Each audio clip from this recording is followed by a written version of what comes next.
Hello friends, പുതിയ വീഡിയോയിലേക്ക് എല്ലാവർക്കും സ്വാഗതം. ഒരു ചെടി വീഡിയോ ആണ് ഇന്ന് ഞാൻ ഷെയർ ചെയ്യുന്നത്.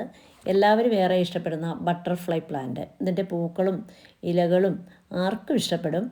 ബട്ടർഫ്ലൈയുടെ ഷേപ്പിലുള്ള നല്ല പർപ്പിൾ കളർ ഇലകളും അതുപോലെ ലൈറ്റ് പർപ്പിൾ കളറിലുള്ള നല്ല കുഞ്ഞു പൂക്കളും കാണാൻ വളരെ ഭംഗിയാണ്. അധികം സൺലൈറ്റും അതുപോലെ വെള്ളവും ആവശ്യമില്ലാത്ത ഒരു ചെടിയാണ്. ഈ ചെടിയുടെ പ്രൊപ്പഗേഷനാണ് നിങ്ങളീ കാണുന്നത്. മഴക്കാലത്താണ് ഈ ചെടി നടാൻ ഏറ്റവും എളുപ്പം. പെട്ടെന്ന് വേരും പിടിച്ച് കിട്ടും. ഇതിൻ്റെ മഞ്ഞൾ പോലെ തോന്നിക്കുന്ന വിത്തുകൾ മഴക്കാലത്താണ് നമുക്കിത് പറിച്ചെടുക്കാൻ എളുപ്പം.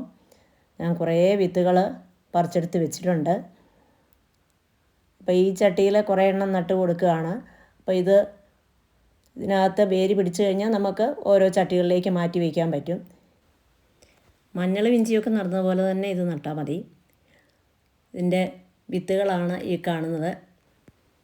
കുറേയേറെ വിത്തുകൾ ഞാൻ പറിച്ച് വെച്ചിട്ടുണ്ട്. അപ്പോൾ അതെല്ലാം പല ചട്ടികളിലായിട്ട് നട്ടു കൊടുക്കുകയാണ്. നമ്മളിതിനെ മണ്ണ് അതുപോലെ മിശ്രിതം തയ്യാറാക്കുമ്പോൾ വളരെ ശ്രദ്ധിക്കണം. മണ്ണും മണലും അതുപോലെ അല്പം ചാണകപ്പൊടിയും കമ്പോസ്റ്റും ഒക്കെ ചേർന്ന മിശ്രിതമാണ് ഇതിന് വേണ്ടത്. വെള്ളം വാർന്നു പോകുന്ന തരത്തിലുള്ളതായിരിക്കണം, അല്ലെങ്കിൽ പെട്ടെന്ന് ഇത് ചീഞ്ഞു പോകും.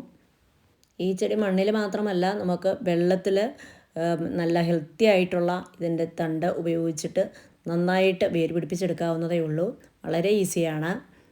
ഈ ചെടിയുടെ പരിപാലന രീതികളും അതുപോലെ ഇവയ്ക്ക് ആവശ്യമായിട്ടുള്ള വളവും ഒക്കെ ഞാൻ ഇതിന് മുൻപൊരു വീഡിയോയിൽ ചെയ്തിട്ടുണ്ട്. അപ്പോൾ അതിൻ്റെ ലിങ്ക് ഡിസ്ക്രിപ്ഷനിൽ കൊടുക്കാം.